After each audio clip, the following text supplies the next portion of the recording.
Hey guys, what's up? It's Nicole. Welcome back to my channel, y'all. Hold on, I think that my screen is kind of... I just woke up, okay? Please don't mind. You know, I slept in the shirt last night because, well, yeah, that's how I roll. So, oh, wait a second. So, my gosh. Change it. Set as thumbnail. There we go. Save changes.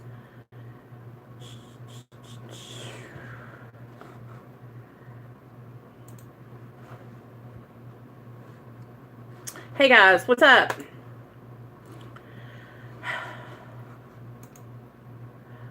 Okay, so Robbie, one of my first subscribers, you guys, Robbie. Hey Manic, hey Krissy, hey Computer Blue. I'm doing good. Thanks for asking. I really appreciate you so much. Nikki messaged me yesterday, so thank you. Thank you. So Robbie, one of my subscribers, commented, and I'm going to read it to you because it was a good comment, and I'm like, yeah, that's what I'm going to do. So we're going to talk about that today. So here we go. Here is an idea for a video. I have recently started going to NA meetings and have questions about etiquette and rules inside the meetings. What to talk about, bringing guests for support, talking to certain types of meeting goers, and how to handle them. That's just a few topics. It's original and a great idea to address for newcomers. I still get nervous and I just want to be polite when I'm there, and I wish I would have known exactly how it was before I stepped in because it was hard to walk through those doors. I know that's right. Could help some scared people like me to keep going and help people stay sober. Okay, so not sure how to personally contact you about this, so I wrote it here. If you want any more info or questions, I'm talking. Let me know. P.S. Love your channel. I love you too, Robbie. So, this is an awesome topic. This gets me so excited, you guys. So, okay. First of all, when we go to an AA meeting, we say, my name is Nicole, and I'm an alcoholic. Okay? If we go to an NA meeting, we say, my name is Nicole, and I'm an addict. We just respect the fellowship of what kind of meeting we're at. If I was to go to an Overeaters Anonymous meeting, I would say my name is Nicole and I'm an overeater. Okay? Whatever meeting place you're in that day, that's what you are. Okay? If you're in an AA meeting, you're alcoholic. If you're in an NA meeting, you're an addict. All right? Next question. What to talk about. So, if you get called on to share and you don't feel comfortable sharing, you can say, my name is Nicole and I'm an addict and I'm just going to listen today. If you want to share when you get called on, you say, my name is Nicole and I'm an addict. And everybody say, hey, Nicole. And then whatever the chairperson picked for that topic that day, which it's always solution-based, okay? I hear a lot of people come on my channel and they say, all I hear about when I go to meetings is war stories and glorification of drugs and alcohol. And I'm here to tell you, if you're in a meeting where people are war storying and glorifying drugs, then you need to run, because that's not what meetings are about. Meetings are about the solution. That's why the person that runs the meeting, the chairperson who's chairing the meeting that day, will pick a topic such as step 1, gratitude, early recovery, what you do when you're in early recovery, okay? Giving back. Step 12. Okay, these are all different solution-based topics that the chairperson will choose. Now, if somebody goes off the rails and starts sharing about drug use and slamming dope and not getting to the solution, then it's the chairperson's job to stop that person, you guys. And a lot of the times what I think happens is that when an old-timer will chair a meeting, they won't let that stuff happen. They will shut it down quick. Okay? They will shut it down quick. They will tell you, come on, let's get to the solution, honey. If you don't have any solution to share, just sit there and listen. That's what you got to do. Just sit there and listen. You'll learn the solution while you're sitting there listening. All right?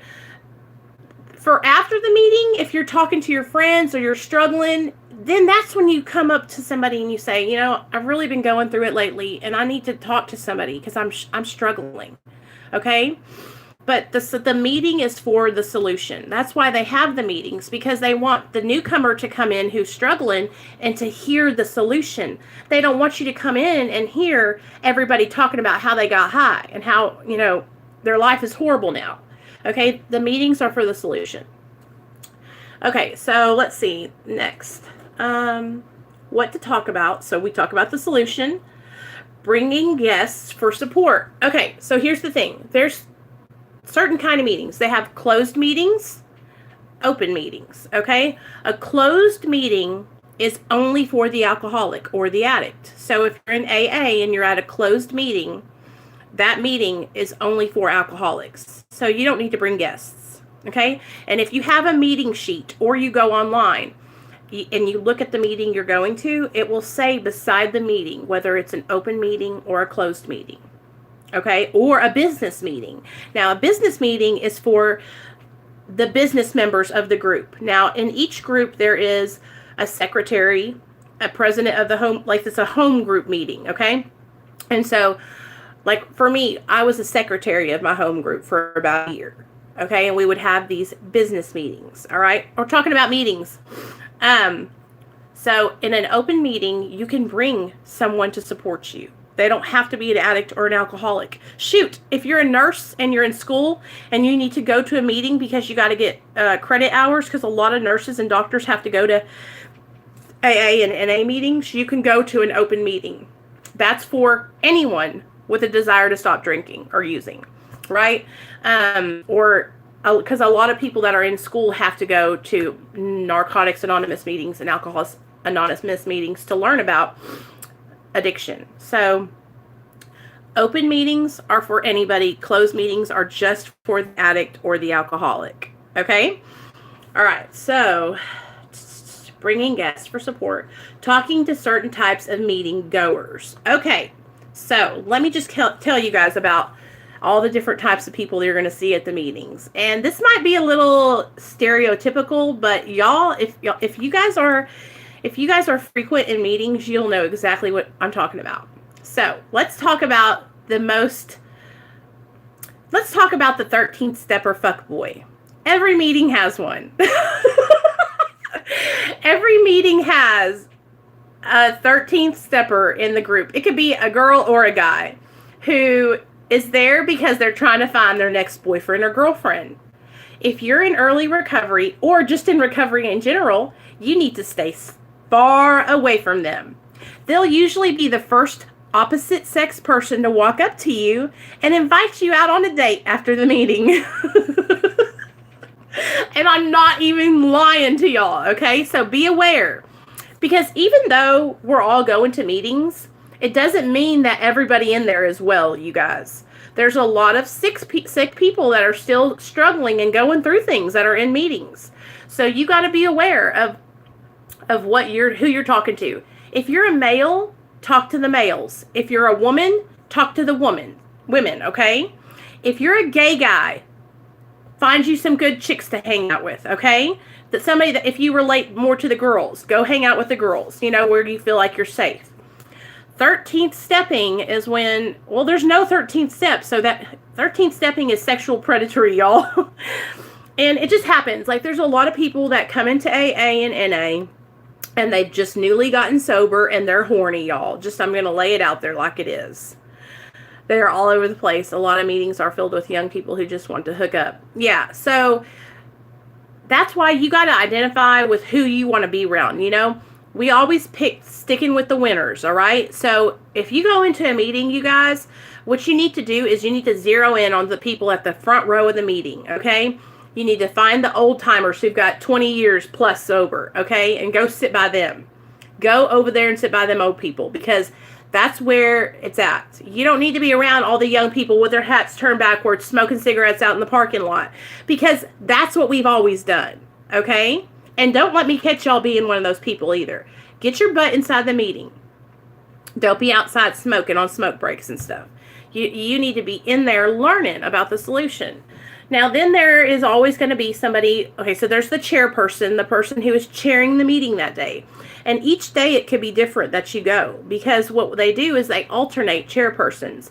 The only thing you have to be chairing a meeting is, I think, 6 months sober and a sponsor. And then you can chair a meeting, which is an awesome way to do service work, you guys. If you're new in recovery and you have a sponsor and you got 6 months sober and you want to give back, you can chair a meeting, okay? That's a great way to get involved. Make coffee. Pick up cigarettes outside, throw them in the butt can, okay? Greet people at the door. Hey, guys, welcome to the meeting, okay? Because just like Robbie said, there's going to be tons of people that come in and they're like nervous and they don't know how to act and they're shy and they're afraid, right? And so that's why it's our duty to be like, hey, you're welcome in here. You know, I always try to make sure that I'm not, you know, overly, I always talk to the women, you guys, like, and Neil can go talk to the guys, because like I said, in early recovery, it's just, there's too much of a blurred line to cross, and you never want to give somebody the wrong idea. You know what I mean? That's probably one of the biggest problems that I see in any meetings, is that like newly recovered, newly sober, sexual feelings, you know? But everything else is like, I love meetings. I think they're amazing. Like I said, when you go into an AA meeting, identify as an addict, alcohol as an alcoholic. Open meetings are for anybody. Closed meetings are just for the addict or the alcoholic.